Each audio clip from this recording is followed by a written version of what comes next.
আসসালামু আলাইকুম। এখন আপনারা দেখবেন সংবাদ শিরোনাম। ইরানে প্রথমবারের মতো দূরপাল্লার মিসাইল ছুড়ল যুক্তরাষ্ট্র। ইসরায়েল মার্কিন হামলায় নিহতের সংখ্যা ১২০০ ছাড়িয়েছে। শত্রু দেশ ও স্থাপনায় হামলার পরিধি বাড়িয়েছে ইরানও।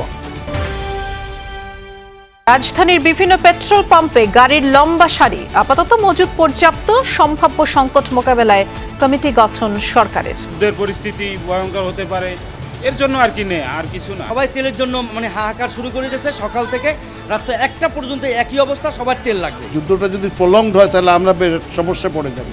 তো এটার জন্য আমাদের একটা মন্ত্রী পর্যায়ে একটা কমিটি করা হয়েছে, যাতে এই ক্রাইসিসটা কিভাবে মোকাবেলা করা যায়। বাড়ল ঈদের ছুটি। অবকাশ ও যাতায়াতের জন্য মিলবে টানা 1 সপ্তাহ। খালেদা জিয়া সহ 15 ব্যক্তি ও 5 প্রতিষ্ঠান পাচ্ছে স্বাধীনতা পুরস্কার। নম্বরে আছেন বেগম খালেদা জিয়া, মরণোত্তর স্বাধীনতা, গণতন্ত্র ও নারী শিক্ষা সহ দেশ গঠনের সার্বিক অবদানের জন্য। সরকারের পরিকল্পনা ও পররাষ্ট্র নীতি নিয়ে পল কাপুরের সাথে বিএনপির আলোচনা। সংসদে কার্যকর ভূমিকা পালনের কথা জানালো জামায়াত। সরকারের সাথে যে একটা চুক্তি হয়েছে এখানে করার জন্য, সে ব্যাপারে বলেছে, আমরা বলছি আমরা ডিটেলসটাকে স্টাডি করব, যেগুলো পজিটিভ আছে সেটার সাথে আমরা একমত। ভবিষ্যৎ যে সরকার, সেই সরকারের যে নীতিমালার বিষয় নিয়ে আমাদের সঙ্গে আলোচনা। সরকারি হাসপাতালে ডিউটিকালে প্রাইভেট চেম্বার করলে লাইসেন্স স্থগিত হবে চিকিৎসকের, হুঁশিয়ারি মন্ত্রীর। উপস্থিতি নিশ্চিতে চালানো হবে গোয়েন্দা কার্যক্রম।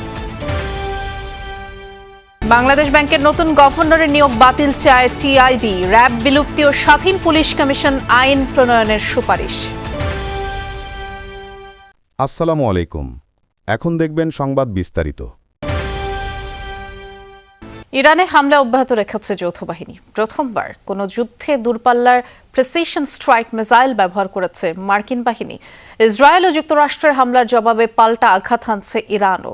মধ্যপ্রাচ্যের বিভিন্ন দেশে চালানো হচ্ছে ড্রোন ও ক্ষেপণাস্ত্র হামলা। যুদ্ধের আঁচ ছড়িয়ে পড়েছে মধ্যপ্রাচ্যের বাইরেও। আজারবাইজান দাবি করেছে তাদের ভূখণ্ডেও তেহরান হামলা চালিয়েছে। এদিকে মার্কিন সামরিক কর্মকর্তারা এক গোপন ব্রিফিংয়ে সতর্ক করে বলেছে, ইরান যে বিপুল সংখ্যক ড্রোন ব্যবহার করছে তার সবগুলোই ভূপাতিত করা যুক্তরাষ্ট্রের পক্ষে সম্ভব নাও। যুক্তরাষ্ট্র ইসরায়েলের লাগাতার হামলায় দমে যায়নি ইরান। পাল্টা ড্রোন মিসাইল ছুড়ে সেটাই বোঝাতে মরিয়া দেশটি।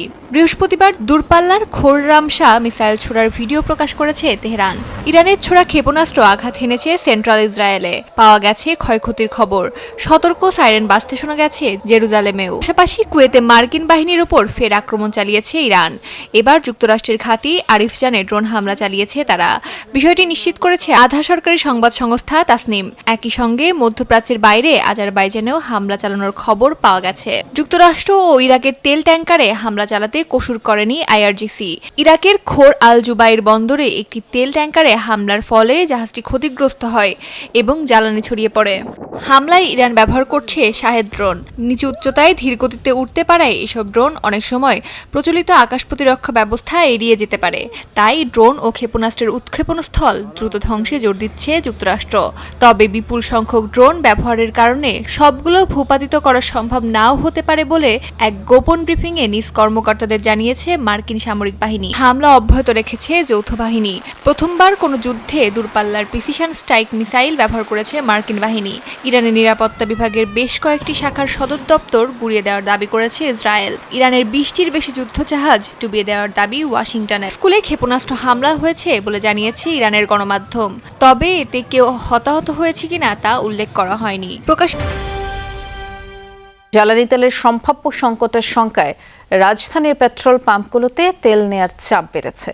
তেল বিক্রেতারা বলছেন, স্বাভাবিক দিনের তুলনায় গতকাল থেকে মানুষ বেশি তেল নিচ্ছেন। সার্বিক পরিস্থিতি দেখভাল এবং সম্ভাব্য সংকট মোকাবেলায় অর্থমন্ত্রীকে প্রধান করে একটি উচ্চ পর্যায়ের কমিটি গঠন করেছে সরকার। যুদ্ধের প্রভাবে জ্বালানি তেলের সংকট বা দাম বৃদ্ধির শঙ্কায় ঢাকার জ্বালানি তেলের পাম্পগুলোতে হুমড়ি খেয়ে পড়ছে ক্রেতারা। ব্যক্তিগত গাড়ি ও বাইকের দীর্ঘ সারি দেখা গেছে। কোনোটির দীর্ঘ সারি পাম্পের সীমানা ছাড়িয়ে সড়কেও চলে আসে। হিউমার তো একটা সোর্সাই, সবাই বলতেছে যে এরকম তেলের দাম বাইরে যাবে, গেলে যাবে। সবার যে অবস্থা হবে আমারও একই অবস্থাই হবে। যেটা লাগছে সেটা আসলে 10-15 দিনের মধ্যে শেষ হওয়ার কথা না। যদি আরও বেশি সময় নেয় সেক্ষেত্রে হয়তো বা তেলের দামটা আরও বৃদ্ধি হইতে পারে। মধ্যপ্রাচ্যে যে অবস্থা তাতে তেলের সংকট হওয়ার সম্ভাবনা খুব বেশি। যুদ্ধের পরিস্থিতি ভয়ঙ্কর হতে পারে, এর জন্য আর কি নেই, আর কিছু না। তবে পাম্প কর্মীরা বলছেন আপাতত তেলের কোনো ঘাটতি নেই। হুজুগে পড়ে সবাই বাড়তি তেল নিচ্ছে, যার ফলে স্বাভাবিকভাবেই তাদের উপর চাপ পড়ছে। মানুষই তো বলে, কাস্টমারই তো বলে যে দাম বাড়বে, তেল পাওয়া যাবে না, এই জন্য সবাই ফুল করে নিতে আসে। সবাই তেলের জন্য মানে হাহাকার শুরু করে দিয়েছে। সকাল থেকে রাত্রে 1টা পর্যন্ত একই অবস্থা, সবার তেল লাগবে। কেউ খালি ক্যান, কেউ গাড়ি নিয়ে রাইখা আবার নিয়ে আসে, বাসায় পুরনো গাড়ি থাকলে এগুলো নিয়ে আসে।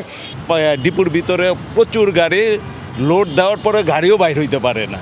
আমাদের সাপ্লাই আমরা ঠিক মতোই পাচ্ছি এবং আগের দামে ঠিক মতোই সব কিছুই দিতেছি সাপ্লাই, কিন্তু মানে জনগণ হঠাৎ করে বাইরে গেছে তেল বেশি নেওয়ার জন্য আর কি। এই সংকট উত্তরণে অর্থমন্ত্রীকে প্রধান করে জ্বালানি সংকট মোকাবেলায় একটি কমিটি গঠন করা হয়েছে। এনার্জিটা এখন তো সারা বিশ্বেরই একটা সমস্যা।